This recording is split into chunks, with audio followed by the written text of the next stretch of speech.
নমস্কার বন্ধুরা, গল্পের রবিবারে চলে এসেছি আজকে একটা নতুন গল্প নিয়ে।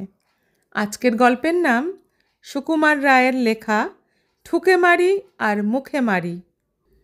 মুখেমারি পালোয়ানের বেজায় নাম, তার মতো পালোয়ান নাকি আর নেই এ জগতে।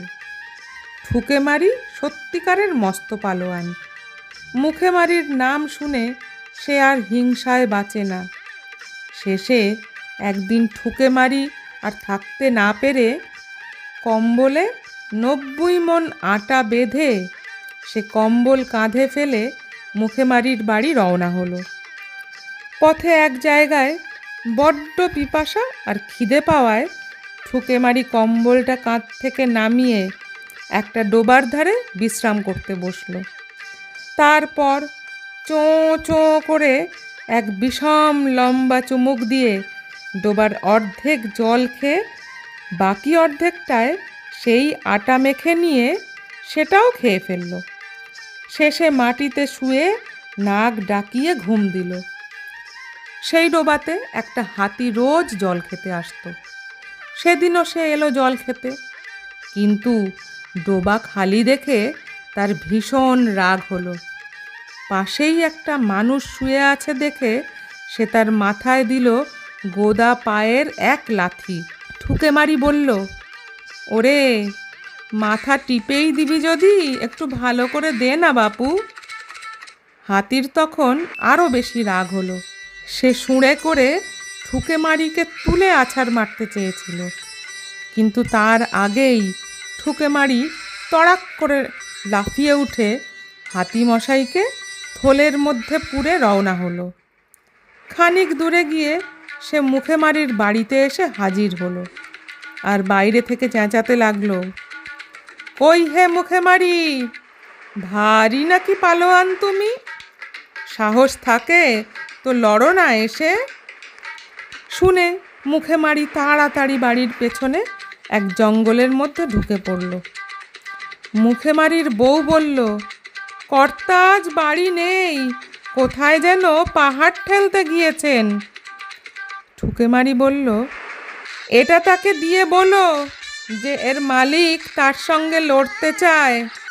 এই বলে সে হাতিটাকে ছুঁড়ে তাদের উঠোনে ফেলে দিল। ব্যাপার দেখে বাড়ির লোকের চক্ষু স্থির, কিন্তু মুখেমারির শেয়ানা খোকা হেঁড়ে গলায় চেঁচিয়ে উঠল, ও মা গো, দুষ্টু লোকটা আমার দিকে একটা ইঁদুর ফেলেছে, কি করি বলো তো? তার মা বলল, কিচ্ছু ভয় নেই বাবা, তোমার বাবা এসে ওকে উচিত শিক্ষা দেবেন, এখন ইঁদুরটাকে ঝাঁট দিয়ে ফেলে দাও। এই কথা বলা মাত্র ঝাঁটার ঝটপট শব্দ হলো, আর ছেলেটা বলল, ওই যা, ইঁদুরটা তো নর্দমায় পড়ে গেল। ঠুকেমারি ভাবল, যার খোকা এরকম সে নিশ্চয়ই আমার উপযুক্ত জুড়ি হবে।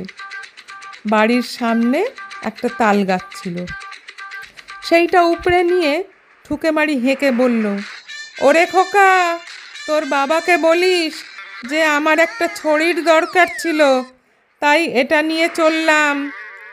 খোকা তৎক্ষণাৎ বলে উঠল, ওমা, দেখেছো, ওই দুষ্টু লোকটা বাবার খড়কে কাঠি নিয়ে পালিয়ে গেল।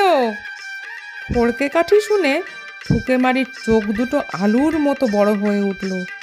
সে ভাবল, দরকার নেই বাপু ওসব লোকের সঙ্গে ঝগড়া করে। সে তখনই হনহন করে সে গ্রাম ছেড়ে নিজের গ্রামে পালিয়ে গেল। মুখেমারি বাড়িতে এসে ছেলেকে জিজ্ঞেস করল, কিরে, লোকটা গেল কই? খোকা বলল, সে ওই তাল গাছটা নিয়ে পালিয়ে গেল। তুই তাকে কিছু বললি না? নিয়ে গেল তো, তা আমি তাকে কি বলবো? এই কথা শুনে মুখেমারি ভয়ানক রেগে বলল, হতভাগা, তুই আমার ছেলে হয়ে আমার নাম ডোবালি?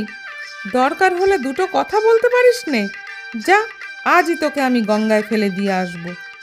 এই বলে সে অপদার্থ ছেলেকে গঙ্গায় ফেলে দিতে চলল। কিন্তু গঙ্গা তো গ্রামের কাছে নয়, সে অনেক দূর। মুখেমারি হাঁটছে হাঁটছে আর ভাবছে, ছেলেটা যখন কান্নাকাটি করবে তখন তাকে বলবে, আচ্ছা এবার তোকে ছেড়ে দিলাম। কিন্তু ছেলেটা কাঁদেও না, কিছু বলেও না, সে বেশ আরামে কাঁধে চড়ে গঙ্গায় চলেছে।